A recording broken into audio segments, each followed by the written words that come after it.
پیارے نبی محمد رسول اللہ صلی اللہ علیہ وسلم کی سیرت طیبہ یہ قرآن کریم کی زندہ و جاوید اور چلتی پھرتی تصویر ہے، عملی تصویر ہے۔ قرآن کے احکام اور فرامین کو اگر عملی شکل میں ہم دیکھنا چاہتے ہیں، واجبات اور فرائض کو عملی شکل کے اندر ہم دیکھیں تو پیارے نبی محمد رسول اللہ صلی اللہ علیہ وسلم کی سیرت طیبہ ہے۔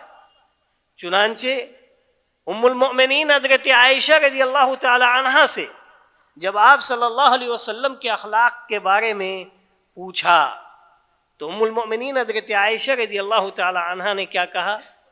الم تقرأ القرآن، کیا تم نے قرآن کو نہیں پڑھا؟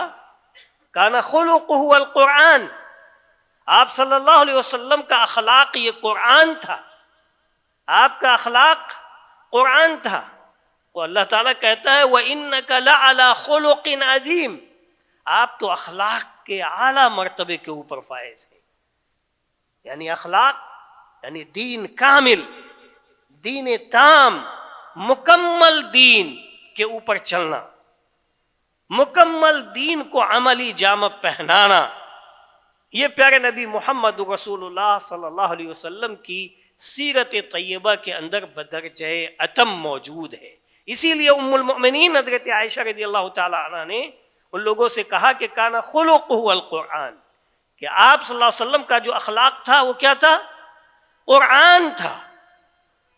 یعنی قرآن کریم کے اندر جتنے احکام، فرامین اور واجبات تھے اور واجبات ہیں، ان کے اوپر پیارے نبی محمد رسول اللہ صلی اللہ علیہ وسلم عمل پیرا تھے۔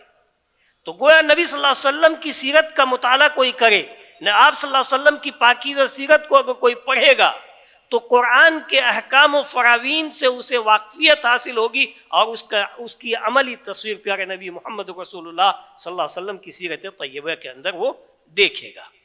اسی طرح قرآن کریم نے جن چیزوں سے منع کیا ہے، قرآن کریم کی جو منہیات ہیں، منکرات ہیں، حرام کردہ چیزیں ہیں جس سے اللہ رب العالمین نے منع کیا ہے، اس سے بچنا یہ پیارے نبی محمد رسول اللہ صلی اللہ علیہ وسلم کی سیرت کے اندر ہے۔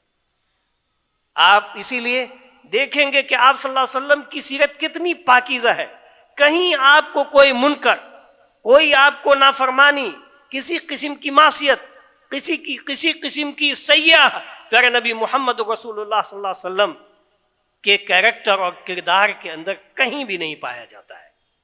جن چیزوں سے جو اللہ تعالیٰ کی حرام کردہ چیزیں ہیں، جو منہیات ہیں، جو منکرات ہیں، جو فحش ہیں، پیارے نبی محمد رسول اللہ صلی اللہ علیہ وسلم کی سیرت طیبہ بالکل پاک اور صاف ہے، ان چیزوں سے بالکل مبرہ ہے۔ کان خلقہ القرآن، تو قرآن کی منہیات سے اگر کوئی بچنا چاہتا ہے تو وہ پیارے نبی محمد رسول اللہ صلی اللہ علیہ وسلم کی سیرت کا مطالعہ کرے۔ قرآن ایک بڑا فائدہ ہے یہ۔ دوسرا فائدہ کہ فہم السنہ، پیارے نبی محمد رسول اللہ صلی اللہ علیہ وسلم کی سنت کا فہم بندے کو آئے گا۔ ہم کیسے پیارے نبی محمد رسول اللہ صلی اللہ علیہ وسلم کی سنت کو سمجھ سکتے ہیں؟ جب ہم سیرت کا مطالعہ کریں گے، جب آپ صلی اللہ علیہ وسلم کے اقوال اور فرامین کو ہم پڑھیں گے، اس کی جانکاری حاصل کریں گے، تو سنت کا فہم، سنت کا سمجھنا، حدیث کا سمجھنا یہ ہمارے لیے آسان ہوگا، اور ساتھ ہی ساتھ اس کے اوپر عمل کرنا بھی آسان ہوگا۔ تو کتاب اور سنت دونوں کا رشتہ پیارے نبی محمد رسول اللہ صلی اللہ علیہ وسلم کی سیرت طیبہ سے ہے۔ چنانچہ جو احکام فرامین کتاب و سنت کے اندر موجود ہے، پیارے نبی محمد رسول اللہ صلی اللہ علیہ وسلم کی سیرت طیبہ میں بدرجہ اتم موجود ہے۔ تو یہ بڑا فائدہ ہے پیارے نبی محمد رسول اللہ صلی اللہ علیہ وسلم کی سیرت کو اپنانے سے۔ اور ساتھ ہی ساتھ میرے بھائیوں، پیارے نبی محمد رسول اللہ صلی اللہ علیہ وسلم کی سیرت کا جب ہم مطالعہ کریں گے، آپ کے اخلاق، کیریکٹر، آپ کے کردار، آپ کے سلوک، آپ کی طرز زندگی، آپ کے تعامل، آپ کے معاملات، آپ کے جینے کا سلیقہ، آپ کے چلنے کا سلیقہ، آپ کے بیٹھنے کا سلیقہ، آپ کے سونے کا سلیقہ، آپ کے کھانے پینے کا سلیقہ، اگر اس کا ہم مطالعہ کریں گے، اس کو جب ہم پڑھیں گے تو پیارے نبی محمد رسول اللہ صلی اللہ علیہ وسلم سے محبت ہمارے دل کے اندر بیٹھے گی. نبی صلی اللہ علیہ وسلم سے محبت ہمارے دل کے اندر آئے گی اور اس محبت کے اندر اضافہ ہوگا، دن بدن اضافہ ہوگا. جیسے جیسے ہم عملی جامہ پہنائیں گے، نبی صلی اللہ علیہ وسلم کے اخلاق و کردار کے سانچے میں ہم اپنے اخلاق و کردار کو سنواریں گے، سیچیں گے، اس کے اوپر عمل پیرا ہوں گے، ویسے ویسے پیارے نبی محمد رسول اللہ صلی اللہ علیہ وسلم کی محبت ہمارے دل کے اندر جہاں گزی ہوگی. نبی صلی اللہ علیہ وسلم سے محبت تو دنیا جہان کے مقابلے میں سب سے زیادہ ہمیں کرنا ہے. یہ ہمارے ایمان کا جز ہے. ہم ایمان لاتے ہیں لیکن اس کے اندر استحکام کیسے پیدا ہوگا؟ ہم نظریاتی طور پر ایمان لے آئے کہ نبی صلی اللہ علیہ وسلم سے ہم بہت زیادہ محبت کرتے ہیں، لیکن اس محبت کی حقیقت اور روحانیت کیسے ہمارے دل کے اندر جاگزی ہوگی؟ وہ پیارے نبی محمد رسول اللہ صلی اللہ علیہ وسلم کی سیرت طیبہ کے ذریعے سے ہوگی. لا يؤمن احدكم حتى اكون احب اليه من والده وولده والناس اجمعين.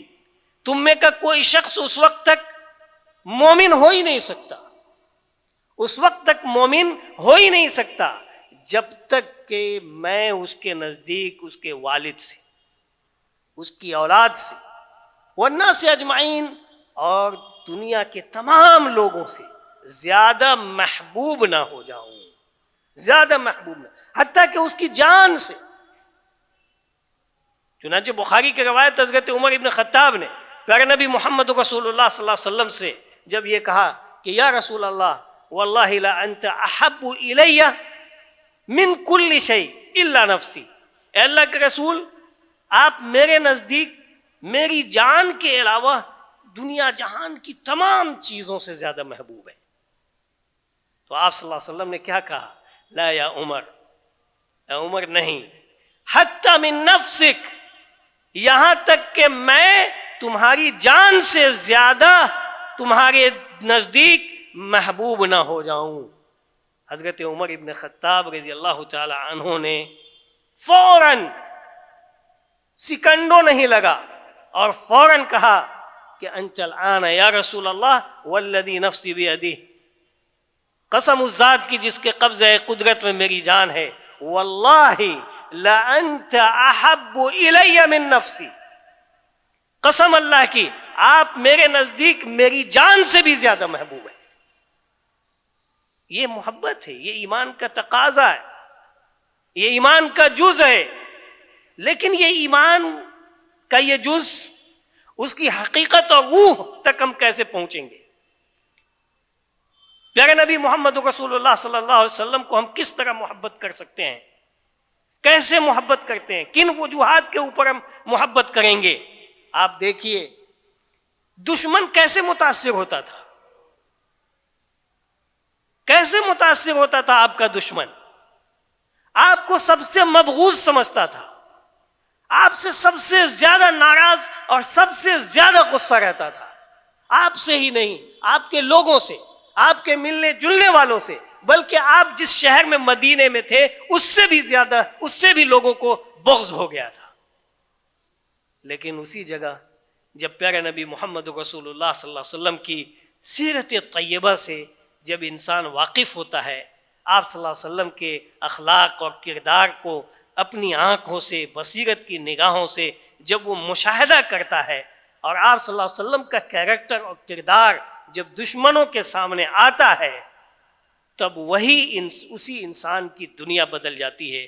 جو بغض میں مبتلا ہوتا ہے اس کے دل کے اندر محبت کے گل کھلنے لگتے ہیں. حضرت اسامہ ابن عفان جو کہ یمامہ کے رئیس تھے، یمامہ کے علاقے کے اوپر اس کی حکمرانی تھی، رئیس تھا، اور جب وہ بندہ قیدی بنا کر کے لایا گیا اور مسجد نبوی کے اندر باندھ دیا گیا، تو پیارے نبی محمد رسول اللہ صلی اللہ علیہ وسلم نے اپنے اصحاب کو کہا کہ یہ یمامہ کا رئیس ہے، اس کا خیال رکھنا، اس کو کھلانا پلانا اور اچھی مہمان نوازی اس کی کرنی. اور خود پیارے نبی محمد رسول اللہ صلی اللہ علیہ وسلم زیارت کرتے تھے، اسامہ کی خبر گیری کرتے تھے، اس کی خیر و عافیت پوچھتے، کیا حال ہے اسامہ، سمامہ، خبر گیری کر رہے ہیں.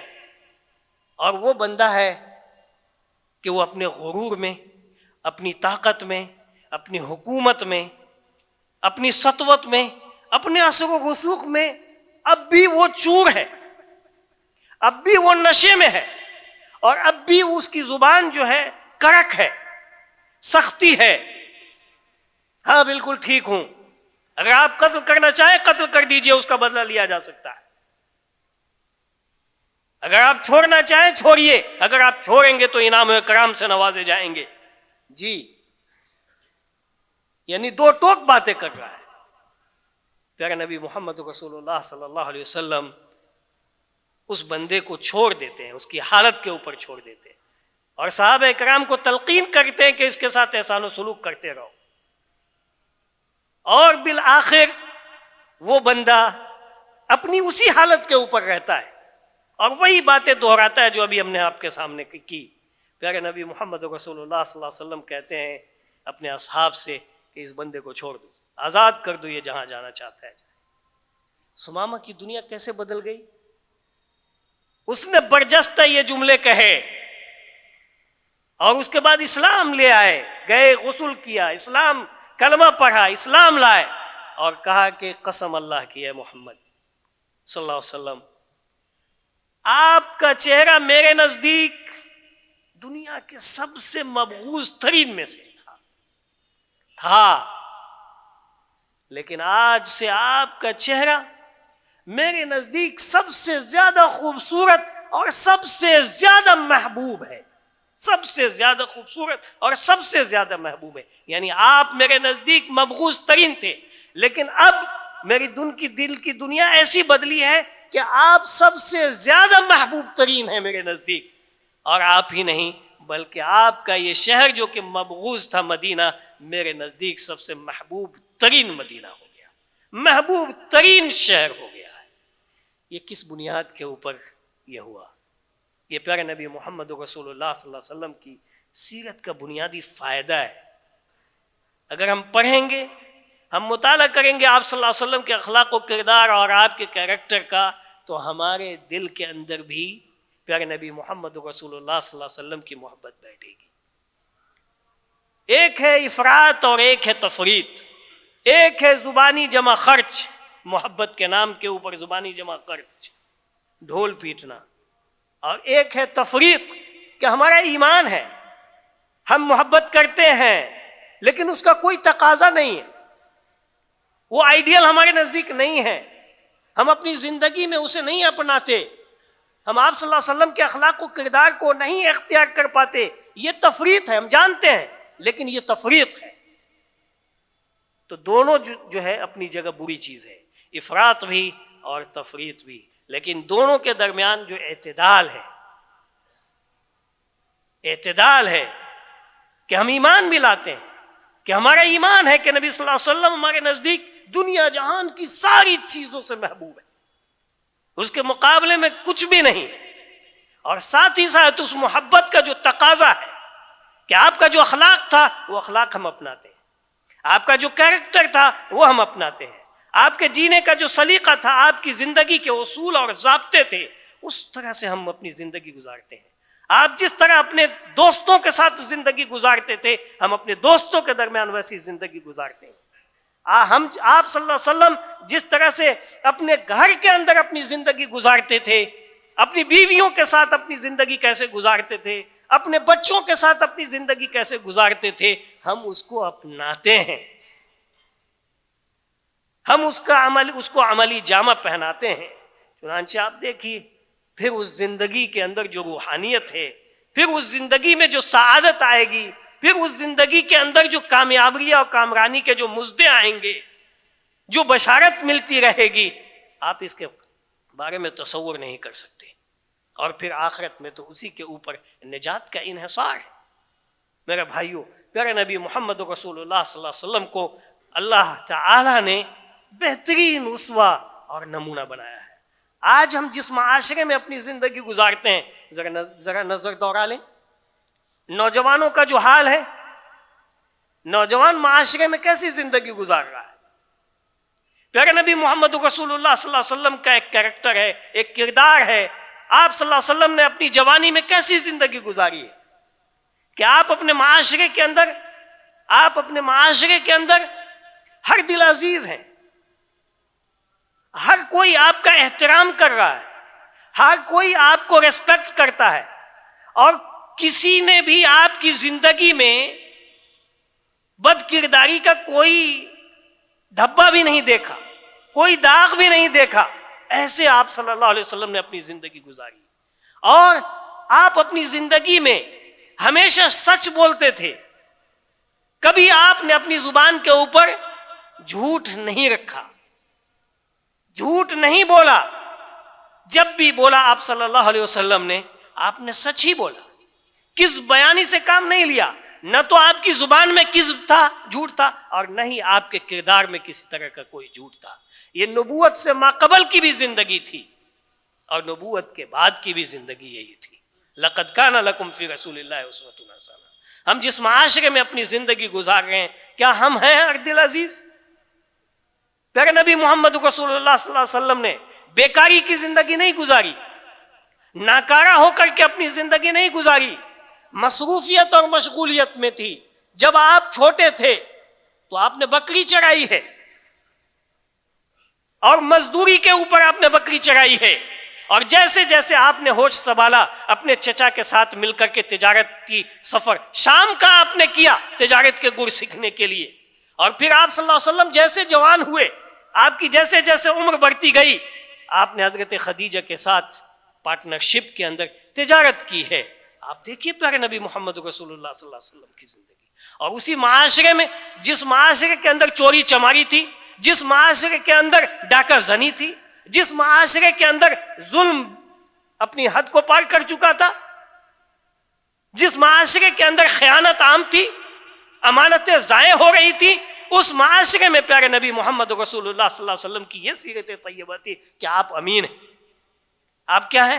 امین ہیں، امانت دار ہیں، الصادق الامین ہیں. اسی معاشرے کی زندگی آپ کی تھی، آپ نے اسی معاشرے میں زندگی گزاری ہے، اور امین کے لقب سے ملقب کیے جا رہے ہیں. آپ اسی معاشرے میں ہیں جس معاشرے کے اندر جھگڑے ہو رہے ہیں، جس معاشرے کے اندر دین کے نام پر، قربت الہی کے نام کے اوپر جھگڑے ہوئے. حجر اسود کو خانہ کعبہ میں بیٹھانے کے لیے کہ یہ عزت اور شرف اور کمال کی یہ بات ہے، اس کو اس کی جگہ پر رکھنے کے لیے یہ قبائل آپس میں یہ تھا کہ خون بہا دیتے، جنگیں چھڑ جاتی. لیکن کس کو فیصل مانا؟ کس کو فیصل مانا؟ پیارے نبی محمد رسول اللہ صلی اللہ علیہ وسلم کو ان لوگوں نے اپنا فیصل مانا، اپنا جج مانا، اپنا حاکم مانا. اور اس میں وہ لوگ بھی تھے جو اس خاندان کے مخالف تھے، بنی ہاشم کے مخالف لوگ تھے. اور بنی ہاشم کا ہی ایک فرد، ایک نوجوان ایسا ہے جس کے اوپر بنی عبد مناف بھی اتفاق کر رہے ہیں، اور دیگر قبائل بھی اتفاق کر رہے ہیں جن کا بنی ہاشم کے ساتھ اختلاف ہے. اور وہ کہہ رہے کہ ھذا الامین الصادق، یہ جو فیصلہ کر دے گا ہم اس کے فیصلے. ہم کس معاشرے میں ہیں؟ ہم دشمنوں کے ساتھ کیسے تعامل کرتے ہیں؟ نجات کا کوئی راستہ ہے اور بہترین رہنمائی کہیں پائی جاتی ہے تو وہ پیارے نبی محمد رسول اللہ صلی اللہ علیہ وسلم کی سیرت طیبہ ہے کہ آپ صلی اللہ علیہ وسلم نے اپنے معاشرے میں کیسی زندگی گزاری. یہ تو معاشرے، گھر کی حد تک دیکھیے، کتنے ایسے لوگ ہیں جن کا گھر جہنم نما بنا ہوا ہے، روز جھگڑے ہیں، انتشار ہے، میاں بیوی کے اندر اختلاف، باپ بیٹے کے اندر اختلاف، بھائی بھائی کے اندر اختلاف. یہ پوچھ لے، گھر میں راحت نہیں، سکون نہیں، انتشار ہے، افتراق ہے. پیارے نبی محمد رسول اللہ صلی اللہ علیہ وسلم کی سیرت طیبہ دیکھیے.